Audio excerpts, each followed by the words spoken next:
कर्मचारी बंधू आणि भगिनींनो, शेवटी 8व्या वेतन आयोगाची स्थापना झाली। काय आहे वृत्त सर्व सविस्तर जाणून घेऊया। व्हिडिओ पूर्ण बघा। चॅनलवर पहिल्यांदा आला असाल तर प्लीज सबस्क्राइब करून बेल बटन दाबायला विसरू नका।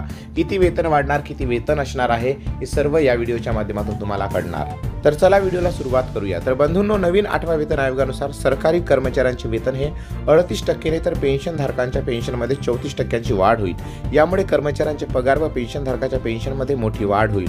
मूळ वेतनातील वाढ ही फिटमेंट फॅक्टर वाढीच्या प्रमाणात होणार आहे। सध्या स्थितीमध्ये सरकारी कर्मचाऱ्यांचा 7व्या वेतन आयोगानुसार 2.57 पट फिटमेंट फॅक्टरनुसार वेतन श्रेणी निश्चित करण्यात आलेली आहे।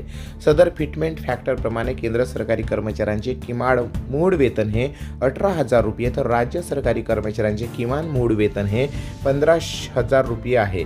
आता 8वा वेतन आयोग 2.68 पट फिटमेंट फॅक्टर प्रमाणे वेतनात वाढ करण्यात येणार असल्याची चर्चा होत आहे।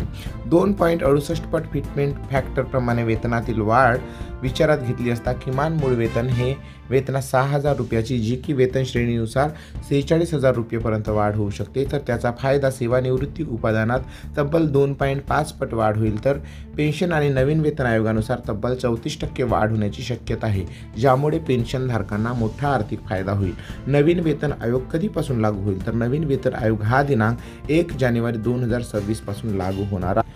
तर बंधूंनो, ही जर वाढ होत असेल तर सर्वांना एक चांगला आर्थिक फायदा होणार आहे। याबद्दल तुमचे काय मनोगत आहे हे नक्की कमेंट्स करून लिहा आणि चॅनलवर पहिल्यांदा आला असाल तर चॅनलला प्लीज सबस्क्राइब करून बेल बटन दाबायला विसरू नका। परत भेटूया अशाच एका सुंदर माहितीपूर्ण व्हिडिओसोबत। तोपर्यंत जय हिंद, वंदे मातरम, धन्यवाद, जय महाराष्ट्र।